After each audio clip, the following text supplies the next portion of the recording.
all, very, very much on behalf of my wife Nancy, who's lurking around here, and myself. It's always a pleasure to be back in Florida.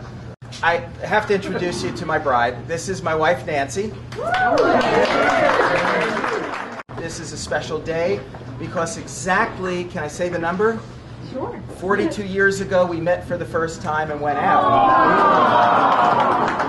And we have now been married 38 years, which I'm told is a Hollywood record. I just want to say one thing. I am so honored to be with people who have the passion and the interest in putting together a film festival.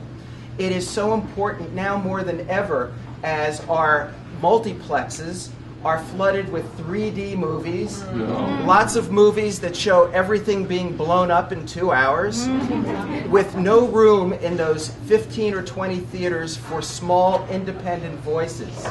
We've got to have independent voices. We have to have a forum for filmmakers who have an issue, who know something, who feel something, who dream something, who've experienced something, and can bring it to you with the very potent technology and artistry of film, of cinema. So from the point of view of a producer, of a filmmaker, somebody who is maybe known for a lot of big studio pictures, but whose heart really belongs in independent cinema, I thank you from the bottom of my heart, and we are just so privileged to be here. Thanks a lot. Well, we're so happy to have you here at the Peace River Film Festival. Thank you. We're delighted that you're with us, and thank you for sitting down with us and talking with us. You're going to be receiving a Lifetime Achievement Award tonight. Can you tell us how you feel about that? I can accept a Lifetime Achievement Award if for no other reason than the fact I'm still standing. I really respect your perseverance. I told my students that there were 2 words that I thought went for your character, and one of them was tenacity, and the other one was audacity, was another word that came to mind, because there's stories in your book when you did things that were unexpected, I would think. I did. You know, I go back to many of the lessons that my mom taught me. And one of them was, she used to say, Michael, you could have the greatest creative ideas in the world, but if you don't market yourself, if you don't market your work, no one will ever know about them. And I kept that in mind. So even though I didn't have any money, and I couldn't hire a publicist, and I couldn't hire a marketing team, I just had to do whatever I could come up with out of my wacky brain that didn't cost anything, and take a chance. I did it, such as that moment when I called United Press International and complained about the comic book course being taught at Indiana University.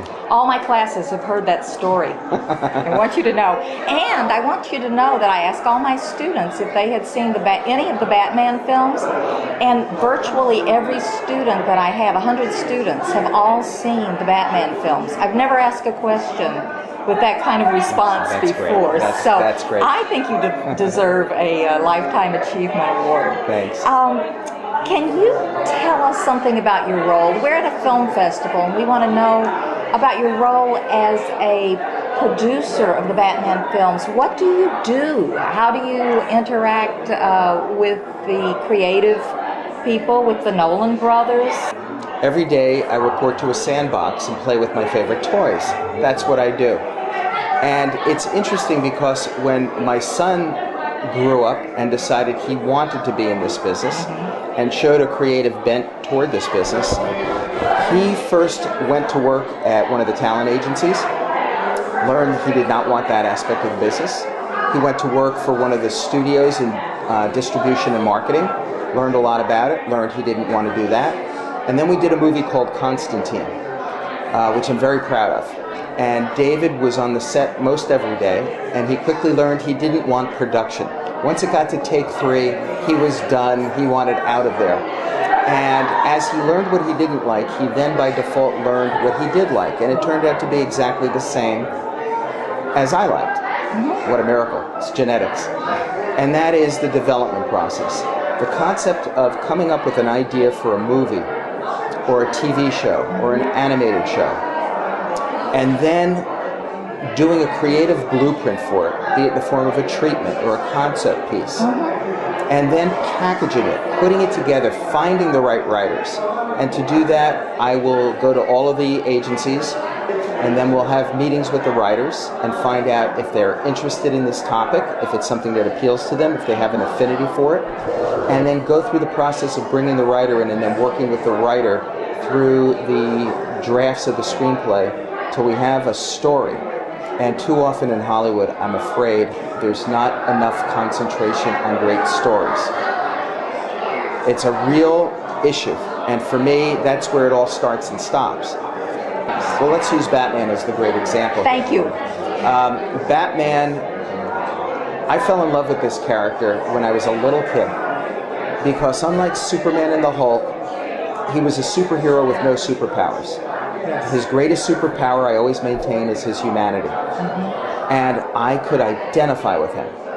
Number two, Stan Lee, who's the co-creator of all the Marvel superheroes, has said that the only way a superhero gains longevity in this world is if he has equally great supervillains.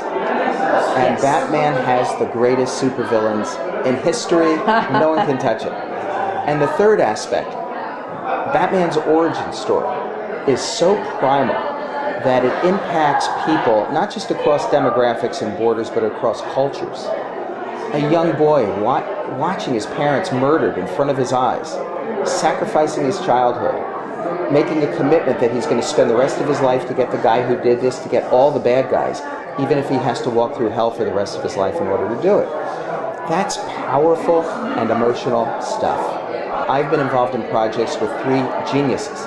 Yes. Tim Burton was a genius. Anton Furst, my dear friend, our production manager on the first Batman movie, who brought to life and designed Gotham City and the Batmobile and the whole look of that revolutionary picture. And Christopher Nolan. Christopher Nolan deserves all the credit, all the accolades for Batman Begins, The Dark Knight, and The Dark Knight Rises. He's raised the bar for all filmmakers, for all comic book movies, because you walk out of a Christopher Nolan superhero movie, and for the first time ever, instead of saying, gee, that was a great comic book movie, you can say, that was a great film. He had a vision for how to make a dark, serious character, a superhero, believable, so that audiences around the world would suspend their disbelief and truly believe this person could exist in this world we live in today. That's a pretty amazing accomplishment to do that. I've been watching the trailer for the new film, The Dark Knight Rises, and I'm wondering about the character, the commissioner, the police commissioner Gordon. Well, first of all, let's just mention casting for a second. Okay. Gary Oldman, who is a phenomenal actor, a chameleon. When you look at Immortal Beloved and some of the movies he's been in that have been, he's taken on such extreme roles. The fact that he is the most down-to-earth, ordinary, normal character now in Gotham City is pretty amazing.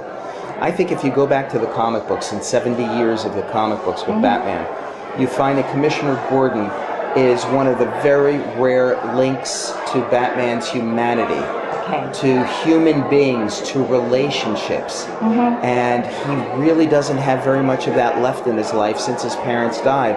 And it's really, I think, Commissioner Gordon and Alfred and Dick Grayson who are what might be called a Batman family. So I think it's really important. It's what keeps him anchored. And I think it's part of what kept him from becoming so obsessed, so driven to the point of being psychotic, that with a little shove he could have gone over the line and become more like the Joker than like a Batman. Are there any words you would like to say directly to Batman fans? I'm a comic book geek. I am a fanboy. I had 30,000 comic books in my garage by the time I graduated high school, dating back to 1936. I lived and breathed comic books. I went to the very first comic book convention ever held anywhere, and it was a Fleabag Hotel in the Bowery. 200 of us showed up at that first convention, and now today San Diego Comic-Con gets about 150,000 people, and they sell out 6 months in advance.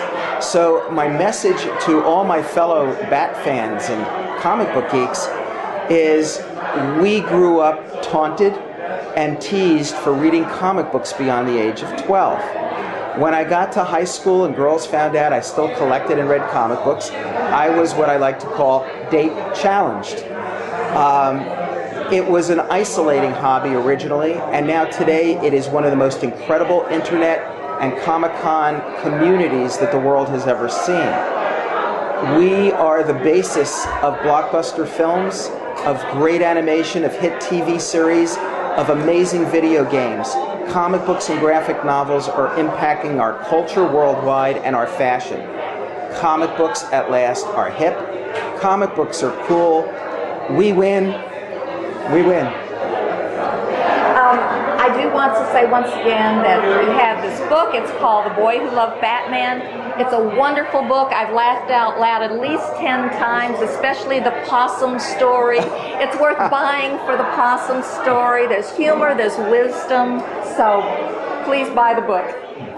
Tonight we're going to experience a night of firsts, actually. This is the first film festival that the Charlotte Harbor region has ever hosted. And another first is this is the first Lifetime Achievement Award for a giant in Hollywood. You'll learn why we call him a giant later. It's the first Lifetime Achievement Award Michael Uslan has ever received. We are extremely proud to give you this award tonight. The first Lifetime Achievement Award at the East River Film Festival to the creator of the Batman movie franchise, Michael Uslan.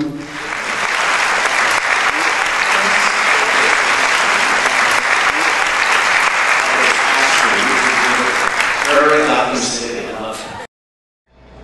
When I first heard I was getting my first Lifetime Achievement Award, I panicked because I thought, I'm too young to get a Lifetime Achievement Award. And then my wife reminded me that I'm starting to look like my grandfather, so apparently it's time. I wrote my autobiography, and I guess that really qualifies me for it. A Lifetime Achievement Award means to me recognition of achievements that have been accomplished because of the people in my life who have supported me, supported my vision, made me me, and that includes very specifically my parents, my mother and father, because I was a kid lucky enough to be raised in a house by a dad who, while didn't have a lot of money, had a passion. He was a mason who loved what he did. My dad was a real artist, and he made the most incredible fireplaces and homes with brick and stone and marble. And he worked 6 days a week his whole life, and before dawn every morning, got out of bed, big smile on his face, couldn't wait to get to work. And I knew, and my brother knew, that we had to figure out what our own bricks and stones were in life. And for me, it was comic books and movies. And my dad fueled that passion and made me understand I needed to follow my passion in life. With my mom, two things in particular, among many. Number one was she let me keep my comic books. All of my other friends' moms back in the 50s were throwing their comic books out, burning their comic books, giving them to paper drives.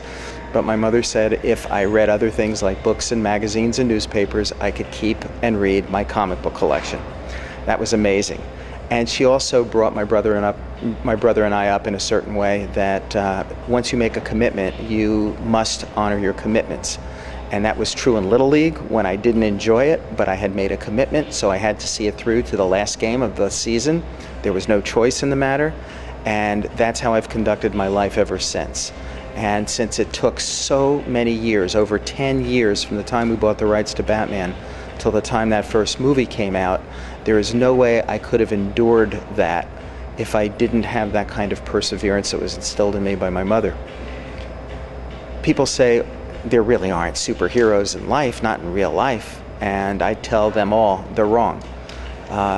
There is nothing more superheroic than a great teacher in a person's life, and I was lucky enough to have two teachers, my 7th and 8th grade English teachers, who changed my life. If it wasn't for them, there would be no Batman movies. I would never have been able to pursue my dreams, because they convinced me I had a creative ability, and then they basically beat me over the head with their red marking pens until I learned the craft and learned self-discipline as a writer. Then there's always the great woman behind the great man and the great man behind the great woman? Well, in my case, it was the girl I met first day of my freshman year of college, who was the first girl who heard I was 18 years old and still read and collected comic books and didn't immediately end the date. Nancy understood what I wanted to do in life, understood what my passion was in life, and was 100% supportive when everyone else, including some serious aunts and uncles, were telling her, run, the guy collects comic books, the guy's teaching comic books, run, flee. But she has stuck by me and supported me and pushed me and gave me a kick when I needed it to push me forward, and gave me a shoulder to lean on when I needed it most. So to me, the definition of a Lifetime Achievement Award includes the people in your lifetime that enabled you to achieve what you have. That's what it means to me, and that's why I get emotional about it.